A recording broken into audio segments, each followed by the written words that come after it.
definitely an old creaky house. You can't walk up any of the stairs or on any of the floors without everybody in the house knowing it. Hello and welcome to True Crime Rocket Science, the most authentic voice in true crime. Is sleep deprivation a motive? We can hear you from clear down the road when we were coming up here. We can hear the music because the neighbors are being kept up. It's come up that perhaps the 4 murders were committed because someone was upset about being constantly awakened by the constant noise coming from the funhouse. 112 King Road was clearly party central. Now, although I regard this as the sort of Patsy did it scenario of this case, you may know that there's a theory that Patsy Ramsey killed her daughter JonBenet for wetting her bed, right? I don't believe that, but there's a theory that goes that way. It does raise an important issue. Not whether the noise existed, we know it did, or who it pissed off, but how the kids in the house dealt with problems in general. And so when you look at how they dealt with the noise, it gives you a sense of how they dealt with other serious problems. I mean, this is a serious enough problem for the cops to come to the house twice and to say this. This is the second noise complaint we've had here tonight within 2 hours. I'm sorry about that. So this time it was the blonde gal and the guy on the back porch playing music, okay? So I sincerely apologize about that. I'm just going to bed. Okay. So, just so you understand, you could be getting a misdemeanor citation for this, which means you have to go in front of a judge and explain why you couldn't keep the people in your house quiet. Before we get to the rest of this analysis, if you're enjoying the content on this channel, please subscribe. If you have subscribed, welcome to the True Crime Rocket Science community. We try to remain curious here. We try not to make up our minds or rush to judgment or speculate recklessly.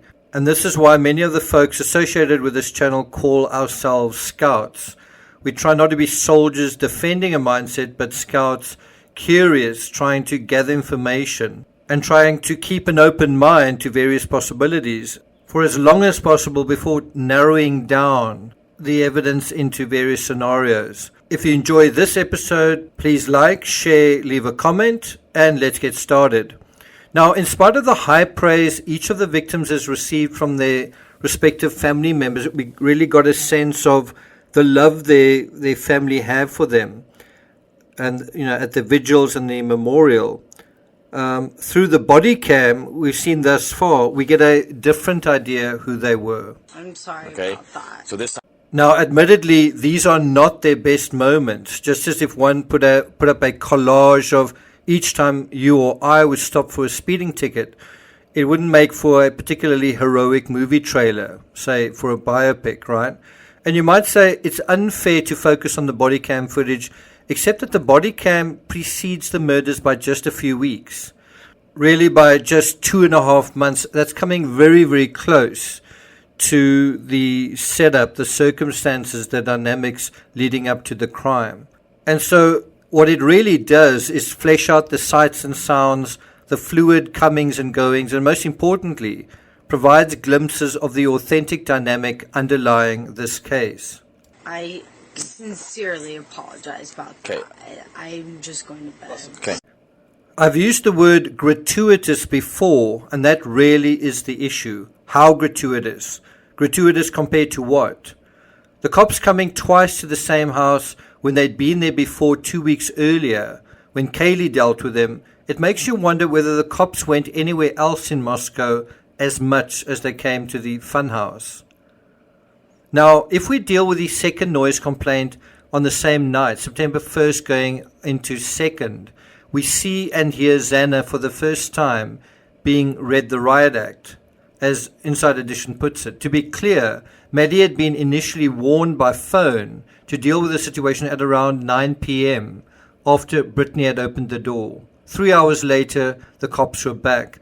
And what you cannot avoid in this situation is to wonder how sincere are these kids when they try and reassure the cops, when they tell the cops that they will take charge of the situation. And there's another very simple way of asking that question in very ordinary language. how much do they really care about other people? Not their people, not the students around them. How much do they care about other people? And that also just brings up the word careless. Are they careless in whatever they're doing? And if you put those two together, gratuitous on the one hand, careless on the other, it can lead to kind of a reckless psychology. And where can that take you in terms of somebody else being triggered, a criminal psychology possibly being triggered?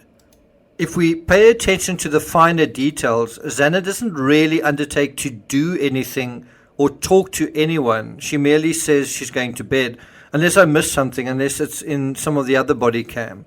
It's also interesting that apparently Xana is the only resident who's home and has either allowed visitors to overrun the party house or has been unable to do anything about it. Now, if you think about it, if the cops can't get you to tone things down, if the cops coming over can't get the partygoers to chill, how is a fellow student going to do that? How is one student going to say to another one, hell-bent on partying, guys, bring it down a notch?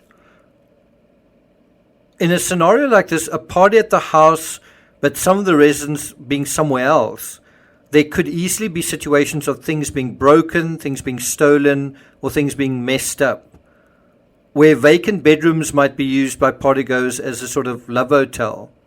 So do you see that the funhouse fairy tale was someone's nightmare? We've just got to figure out how. And at times, although it doesn't seem that way, couldn't it have been a nightmare sometimes for some of the residents themselves? To be clear, it doesn't seem as if another of the 4 victims were losing much sleep over it themselves, but that might be a piece of the puzzle. We simply don't know. There might have been one of the roommates that was quite upset about certain things that happened, about what another roommate did or didn't do, and that is the part that we really don't know. Another insight we get from the latest body cam is that Maddie was apparently at the Corner Club that Labor Day weekend. If the funhouse has emerged as a character of its own right in the story, so has the Corner Club. According to the website savingplaces.org, I'll put a link to it in the description, quote, "It started as a neighborhood bar," that's the Corner Club, "for guys to get away from their wives. Over time, the locals-only ethos of the bar faded, and it became a bona fide college sports bar. It's decked out top to bottom in University of Idaho Vandals gear and memorabilia. On game day, fans stand elbow to elbow to cheer for their team." End quote. Now, if it's not already obvious, the Corner Club is the place you would go to on game day, right? It's the place all the guys would go to watch the football game, and the girls would go there as well to be part of the epicenter of excitement. So it makes sense that on November 12th, the night of the murders, Kaylee and Maddie were at the Corner Club, because that day was game day in Moscow. Kaylee and Maddie made sure they were there, and it seems they were around the last to leave, which also gives an idea how hardcore they are at partying. They are going to where the biggest parties are, and they are staying some of the latest, some of the last to leave. Now, it also makes sense that Maddie was at the Corner Club on September 1st. September 1st was a Thursday, and Thursdays are ladies' night from 6 p.m. onwards at the Corner Club when drinks are cheap. Not sure if they are half price or what the discount is, but certainly that is ladies' night, and Thursday was ladies' night, and September 1st was a Thursday. Put together, partying at the house and the club, and not just light entertainment, but partying hard, partying gratuitously, getting drunk all the time and getting very drunk. You do have to wonder how both Kaylee and Maddie's boyfriends felt about this. Did they know what was going on? Did their parents know? And how did the other boys feel? The optics suggest the girls were available, even if on paper perhaps they weren't or weren't supposed to be.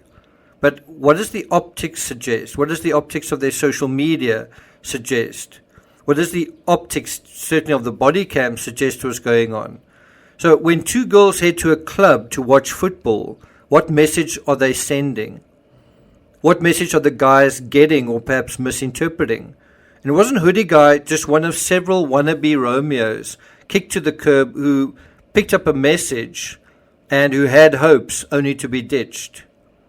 When you're that popular, handling men, not the wanted attention, but the unwanted attention, can be like swatting flies, dismissing this and pushing back on that, in order to get the persistent suitors to stop being kind of a nuisance. And you've got to sort of deal with that in a firm way. Didn't we get a glimpse of that at the food truck? Don't we get a glimpse of that to some extent in the way that these male officers are dealt with, in a kind of dismissive way, even from the guys? Now, don't we have another idea of that, the degree of unwanted attention associated with wanting attention, from Kaylee telling, for example, the vape store manager she has a stalker? In the same way, we might ask how the girls dealt with the noise situation which they were responsible for. How did they deal with the guy's situation? Not to put too fine a point on it, honey is advertised, and when the birds and the bees come to the honey pot, what happens? What happens to the guys who pitch up, sort of puppy-eyed and bushy-tailed, but like the cops aren't welcome? Again, what is it like to see someone get the nod of approval, hear that all these people are getting the nod of approval, but then when you come to the door, you don't? It's a case of you, not you. You, yes, you, no. It may not seem like a big deal, that sort of thing, until you add a few toxic aspects to the cocktail. It's not just you being told no, it's you being told no in the context of a lot of other guys being told yes. It's not just you being told no, it's you being told no in the context of all sorts of people looking in and knowing that you are not making the cut. It may also be someone becoming obsessed or fixated, and then a certain amount of intoxicated debauchery being part of that, and then all this within the high-octane fabric of constant gratuitous fun. The whole idea of constant gratuitous fun is you can do what you want. You can get what you want. What does it feel like to not get what you want within a scenario of everybody getting what they want? Everybody getting what they want, but not you. If you're on board with all of those things, if you are part of that whole party, it's a thrilling roller coaster ride, and one you don't want to get off of. If you're not, it's a social death writ large. Does that make sense? Now, if you believe in a silly scenario like the Patsy Ramsey School of Criminal Conduct, that someone might commit a murder because a child wet her bed when she was wetting it routinely, then you might think quadruple murder over noise when it was often noisy, when it was noisy in a routine way as well. You might think that that makes sense. I don't. But if you think the noise was irritating or annoying, and I'm sure it was, if you think the noise alone was infuriating some people, and it was. Body cam makes it clear the house was party central and the noise was infuriating neighbors. We can hear you from clear down the road when we were coming up here. We can hear the music because the neighbors are being kept up. So the neighbors are annoyed, the cops are annoyed, and think how annoying it was for the cops to basically be ignored. They're coming, they're doing their jobs, and they are basically just being ignored. Well, how much more so for someone with a deeper connection to these kids? Someone who thought that they were their friends or something, and as a result, wanting to deal with a host of issues.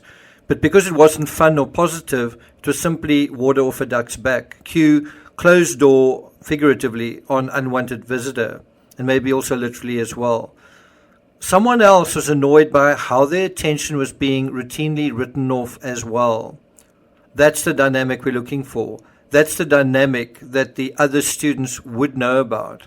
What are our chance of figuring out that dynamic? What's the chance of those students telling us about that? And I'm going to be dealing with that question in the next video. Recently, I went to visit a friend and I couldn't get past the gate because my phone battery died. And the keypad at that gate on the outside didn't work either. It's super annoying to sort of stand outside a place and you can't get in. And so you've just got to go back home. And that is an innocent reason for not being able to gain entry. Imagine when it's deliberate. Perhaps the key code has been changed, or all the partygoers decide that someone is persona non grata, treating an unwelcome guest like the cops. So imagine this, when a group blocks you, not just a single person, but an entire group that in solidarity decide that you're not getting in. You're not going to be part of this roller coaster ride. It is so much more teeth-grindingly crushing. It can feel like a stab through the heart. If someone stands in the way of true justice, you simply walk up behind them and stab them in the heart. Somebody felt that these 4 victims were standing in their way of what would have been fair, what should have been fair. They're inside having fun and you're not. They're enjoying their fairy tale and you've met your Waterloo. How does it feel to be forced out in a situation of gratuitous fun? How does it feel? Thank you for listening, and I'll see you guys next time.